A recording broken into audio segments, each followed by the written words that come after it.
नमस्कार साथियों, DMB coaching classes के इस बृहद प्लेटफॉर्म पर आप सभी का हार्दिक अभिनंदन करता हूं। मैं आपका दोस्त महेंद्र खुरेड़ा।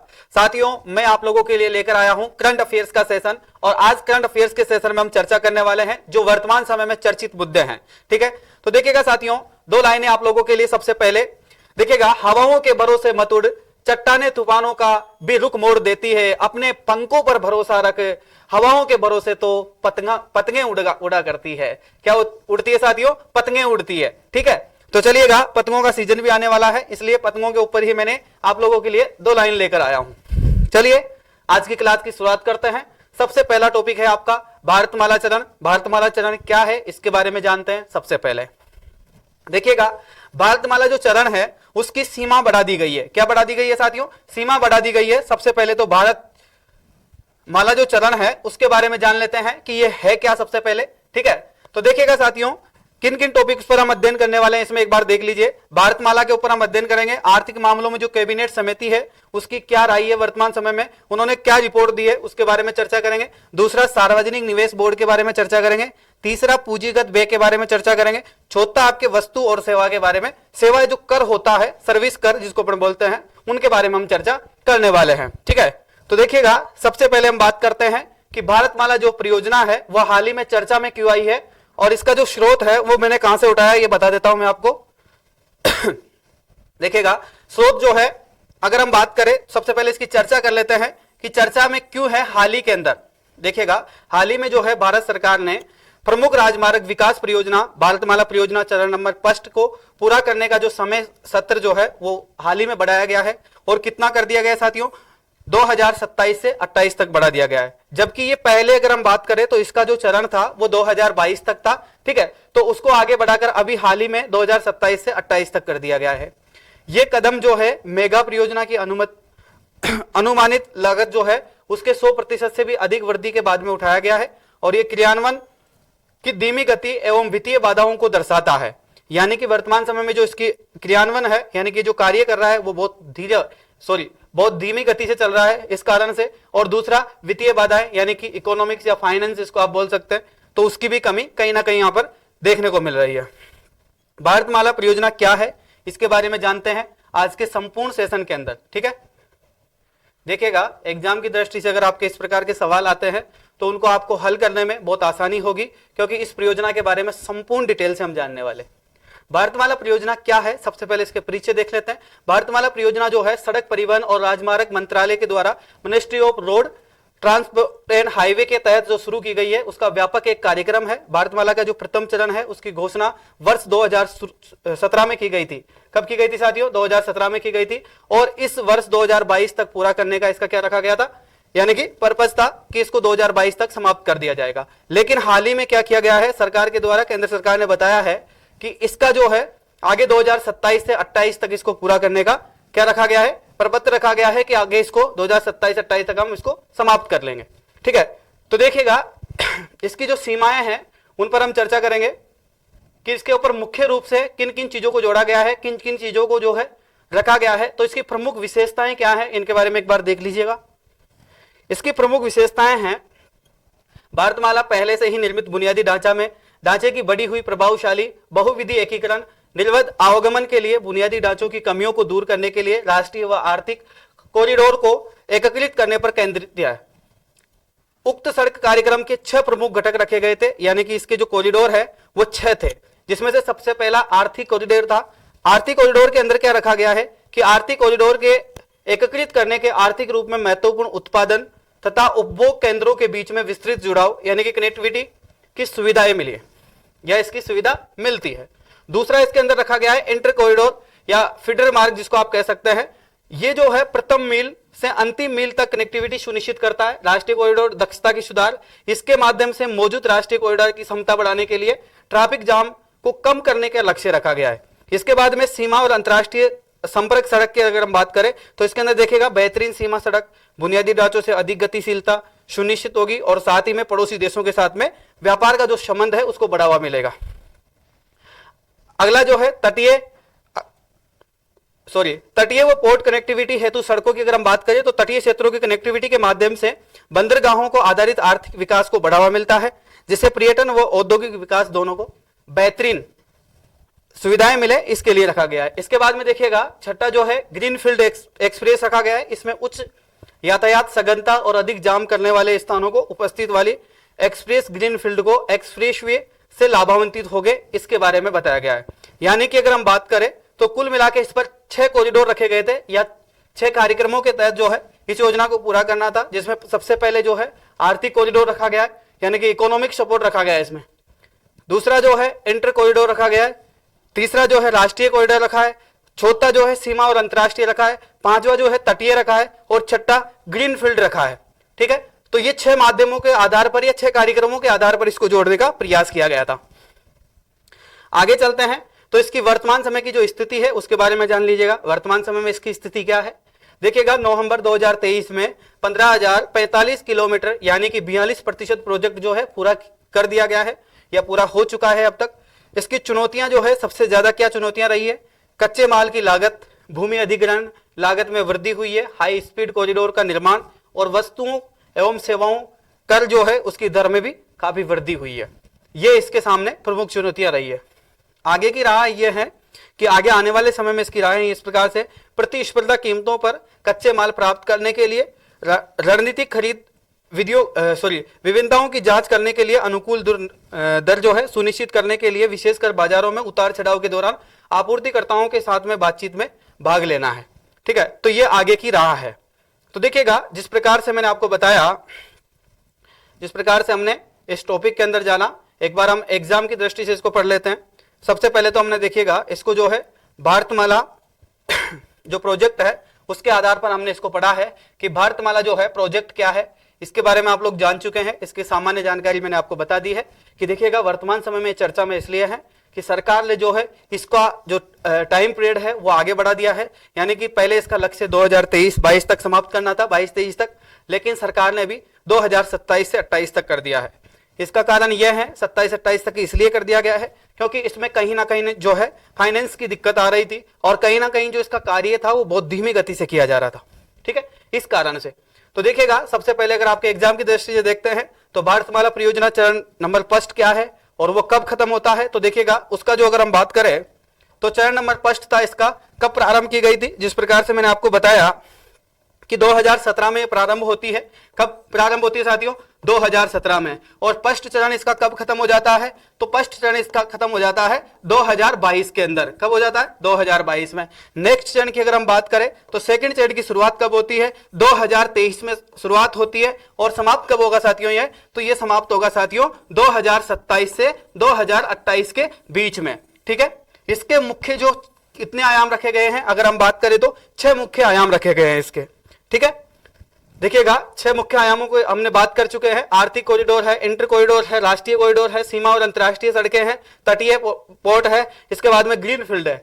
ये 6 जो है इसके प्रमुख पोर्ट रहने वाले हैं या इसकी प्रमुख विशेषताएं या उक्त कार्यक्रम के तहत में 6 घटक जोड़े गए हैं, उन पर इनका विशेष ध्यान रखा गया है इन चीजों का। चलिएगा इसकी स्थिति वर्तमान समय में अगर हम बात करें तो 2023 तक जो है 42% इस प्रोजेक्ट पर पूरा कार्य कर दिया गया है। कितना प्रतिशत साथियों, 42%। ठीक है, चलिएगा अब हम बात करते हैं नेक्स्ट टॉपिक पर। अपना जो नेक्स्ट टॉपिक होने वाला है उसके ऊपर हम चर्चा करेंगे। चलिएगा एक बार इसकी जो सामान्य जानकारी है वो मैं आपको एक बार और बता देता हूं। जो हमारा नेक्स्ट टॉपिक होने वाला है उसके भारतीय जिला न्यायालयों में स्वच्छता की जो चुनौतियां हैं उस पर हम चर्चा करेंगे। देखिएगा इस टॉपिक के अंतर्गत हम किन किन बातों पर चर्चा करने वाले हैं। सबसे पहले सर्वोच्च न्यायालय पर बात करेंगे, दूसरा जो है जिला न्यायालय स्वच्छता पर बात करेंगे, तीसरा स्वच्छ भारत मिशन पर बात करेंगे, चौथा जो है WHO की जल नीति है उसके ऊपर बात करेंगे, पांचवा जो है यानी कि स्वच्छता और आरोग्य इसके ऊपर बात करेंगे, पांचवा जो है कायाकल्प और शहरी परिवर्तन हेतु अटल मिशन के बारे में हम चर्चा करने वाले हैं। यानी कि कुल मिला के हम 6 सेशंस पर बात करेंगे, 6 टॉपिक्स पर बात करेंगे। किसके तहत, भारतीय जिला न्यायालय में स्वच्छ चुनौतियों के तहत में। तो भारत में जो स्वच्छ और स्वास्थ्य सरकारी नीतियां हैं उनके अंतर्गत देखिएगा आज का हाल ही में एक प्रकाशित लेख के आधार पर यह जो स्रोत है द हिंदू से उठाया गया है और द हिंदू के अंदर एक स्रोत है उसके आधार पर क्या बताया गया देखिएगा। यह हाल ही में चर्चा में इसलिए आया है कि भारत के सर्वोच्च न्यायालय में centre for research and planning द्वारा स्टेट ऑफ द जुडिशियल के शीर्षक से प्रकाशित हाल ही में एक रिपोर्ट ने देश भर में जिला न्यायालय परिसर के भीतर लिंग विशिष्ट सुविधाओं का असमानताओं की बात की है।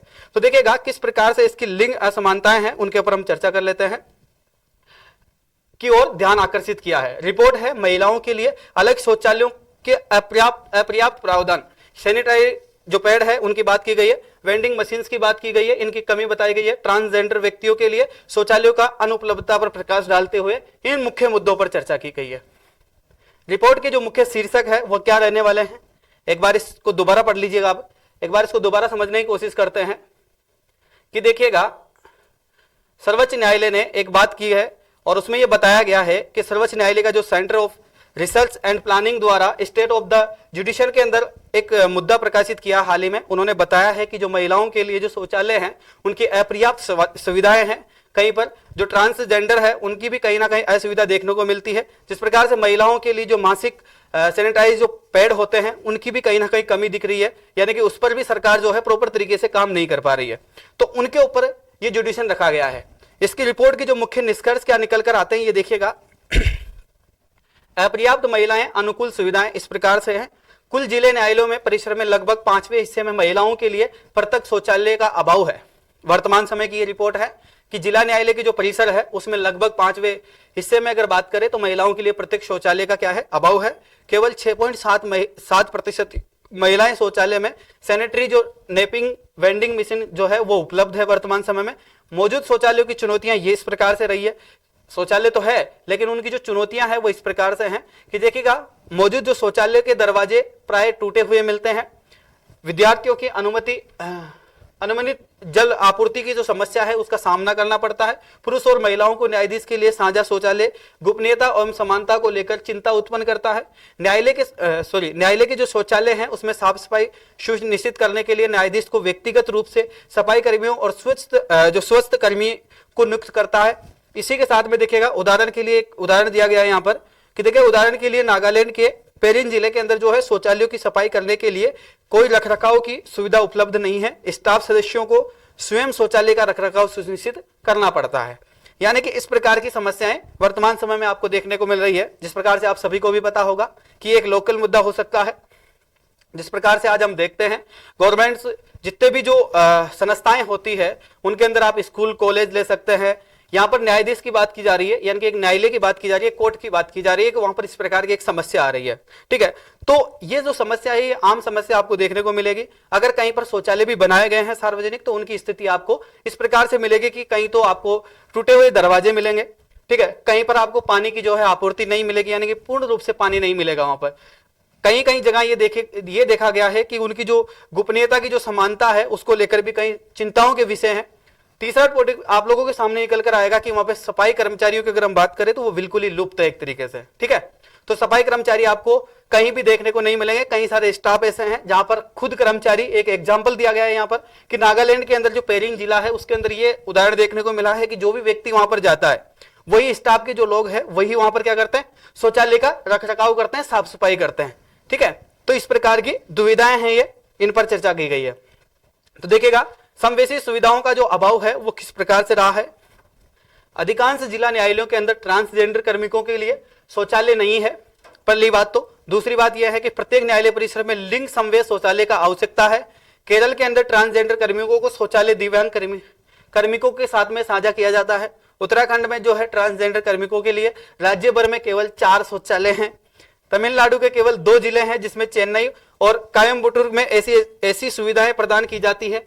ऐसे शौचालयों का उपयोग करने के लिए जो उनके लिंग पहचान के अनुरूप ना हो ट्रांसजेंडर कार्मिकों के लिए असुविधा और उत्पीड़न का कारण बन सकती है, यह बताया गया है। देखिएगा इसमें कॉमन सी बात बताई गई है। अगर हम बात करें यहां पर जो बताया गया कि ट्रांसजेंडर जिस प्रकार से कर्मचारी है उनके लिए लिंग समवेशी की बात की जा रही है। यहाँ पर एक शब्द यहाँ पर लिंग समवेशी शौचालय की आवश्यकता है।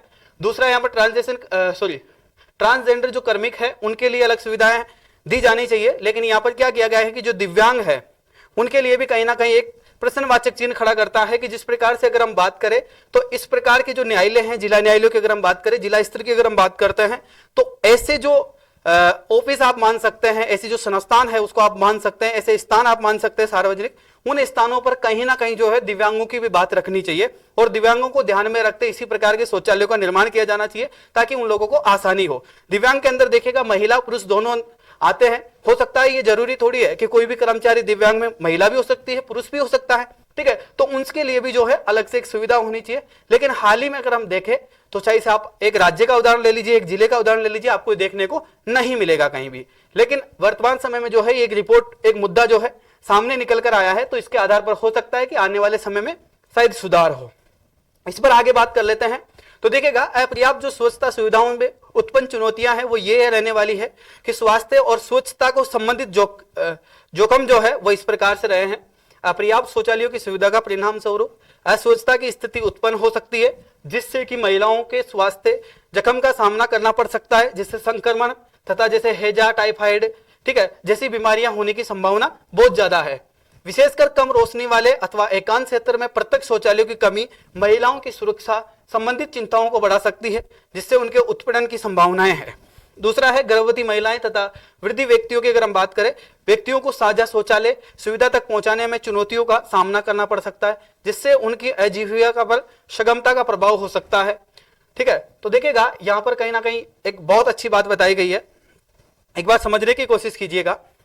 जिस प्रकार से वर्तमान समय के हालात ये हैं और वर्तमान समय की जो परिस्थितियां हैं वो इस प्रकार से है कि कहीं पर जो है अलग शौचालय का निर्माण तो नहीं किया गया है, कई सारे डिपार्टमेंट भी हो सकते हैं, सार्वजनिक भी हो सकते हैं। सार्वजनिक की बात करें तो कई जगह नहीं किया गया इसका निर्माण। तो जब निर्माण नहीं किया गया तो वहां पर क्या होता है कि जब कोई भी व्यक्ति जाता है या महिला, ज्यादातर पुरुषों के लिए ये लागू नहीं होता है लेकिन महिलाओं के लिए लागू होता है कहीं ना कहीं। महिलाएं जब भी शौच करने जाती है तो उस शौचालय के अंदर मान लीजिए जिस प्रकार से किसी भी प्रकार का जो मरीज हो सकता है या किसी भी प्रकार के व्यक्ति हो सकता है जिसके संक्रमण रूपी बीमारी हो सकती है, ठीक है, या फिर वहां पर जो है बार बार इस प्रकार के यानी कि शौच त्यागने से भी वहां कई सारी बीमारियां जो है उत्पन्न हो जाती है।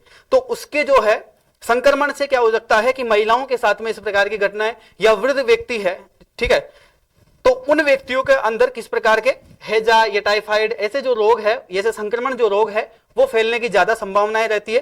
खासतौर पर आपको पता है सार्वजनिक जो शौचालय हैं वो उपयोग में किए जाते हैं ज्यादातर अस्पतालों में, ठीक है, या फिर आप जिला न्यायालयों के अंदर बात कर सकते हैं, ठीक है। तो इस प्रकार के जो सार्वजनिक जो ऑफिस होते हैं, सार्वजनिक जो कार्यालय होते हैं उनमें उपयोग किया जाता है। तो इन चीजों का विशेष रूप पर ध्यान रखा जाना चाहिए, इसके बारे में बात की गई है। संयुक्त राष्ट्रीय मानवाधिकार का हनन हुआ है, कहीं ना कहीं इस पर एक बात की गई है।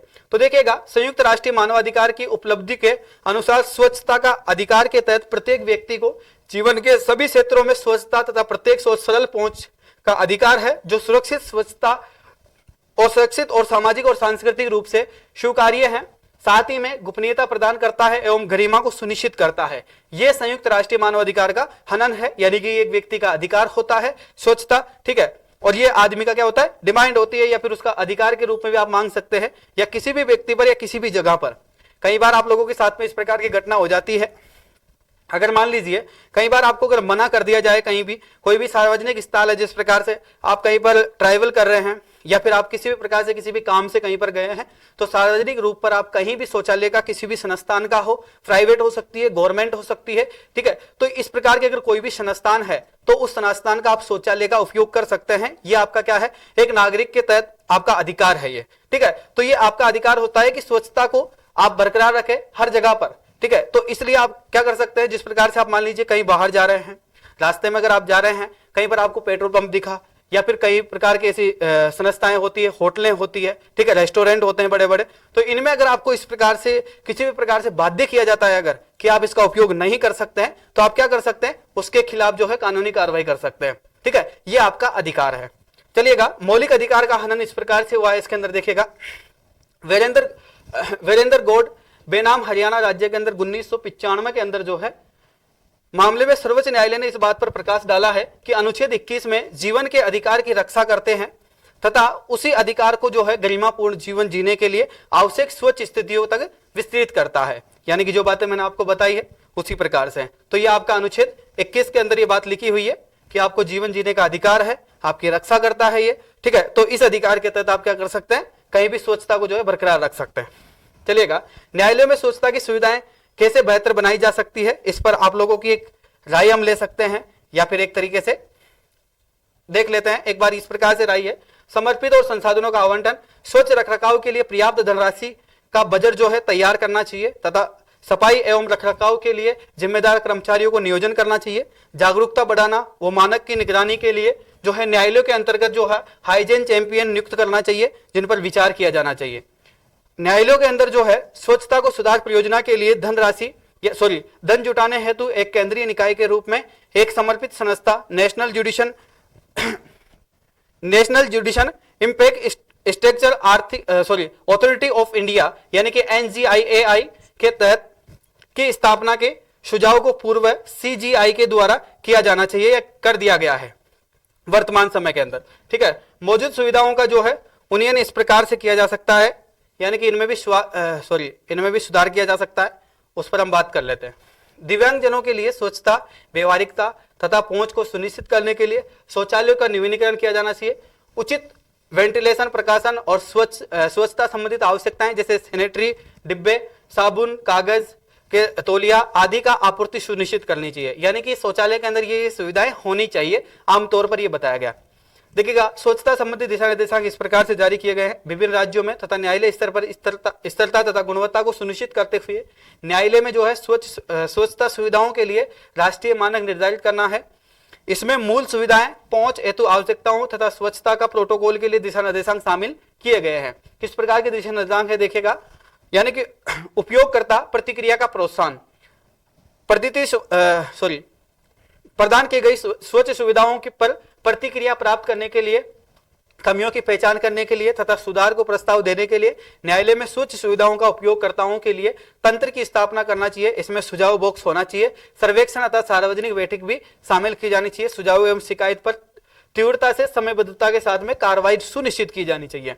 यानी कि इस पर एक ऑप्शन इस प्रकार से भी हम देख सकते हैं कि अगर किसी भी प्रकार से सार्वजनिक जो कार्यालय होते हैं या शौचालय होते हैं, उन शौचालयों का अगर हम सही ढंग से उपयोग करें तो इस प्रकार से कर सकते हैं। वहां पर हम एक सुझाव पेटी लगा सकते हैं, इस प्रकार से बताया गया। सुझाव पेटी लगाई जानी चाहिए, ठीक है। उसकी जो समय समय पर बैठक की जानी चाहिए, मानसिक रूप पर आप कर सकते हैं, ठीक है। तो उस सुझाव शिकायत के अंदर जो भी शिकायत जिस प्रकार की मिलती है उसका तत्वदान यानी कि समय के साथ में जो है उसका निवारण किया जाना चाहिए। तब भी हम क्या कर सकते हैं, स्वच्छता को बरकरार रख सकते हैं, ठीक है। चलिएगा, भारत में शौचालय सुविधाओं की स्थिति क्या है वर्तमान समय में, ये देख लीजिएगा। स्वस्थ राज्य के अंतर्गत एक विषय है और इसलिए शौचालय उपलब्ध कराना व्यवहार परिवर्तन गतिविधियों को शुरू करता है। ठोस तथा तरल अपशिष्ट प्रबंधन को प्रदान करने के लिए विभिन्न गतिविधियों को बनाए रखने के लिए कार्य राज्य का है। राष्ट्रीय परिवार स्वास्थ्य सर्वेक्षण, नेशनल फैमिली हेल्थ सर्वे की अगर हम बात करें तो इसके अनुसार देखिएगा 69.3% घरों में बेहतरीन शौचालय की सुविधाएं हैं जो कि अभी साझा नहीं की जाती है, यानी कि ये पर्सनल जो शौचालय हैं उनका आंकड़ा बताया गया है कितना 69.3% घरों के अंदर। इसके बाद में देखिएगा 80.4% जो है परिवार के पास साझा शौचालय सुविधाओं तक पहुंच है और 2.9% के पास में अविकसित शौचालय की सुविधा तक पहुंच है। NFHS की रिपोर्ट के अनुसार पता चला है कि 80.7% शहरी परिवार और 63.60% ग्रामीण परिवारों के पास में बेहतरीन शौचालय की सुविधा तक पहुंच है वर्तमान समय में। 2019 से 21 में कुल जो है 19.4% भारतीय परिवारों ने किसी भी शौचालय सुविधा का उपयोग नहीं किया है, यानी कि इतने ऐसे शौचालय हैं जिनका उपयोग ही नहीं किया गया है। शहरी क्षेत्रों के अंदर हम बात करें तो सभी घरों में से 6.1% घरों में खुले में शौच की जाती है, जबकि ग्रामीण क्षेत्रों की अगर हम बात करें तो इसकी संख्या जो है 25.9% तक पहुंच गई है, यानी कि लगभग 26%, ठीक है।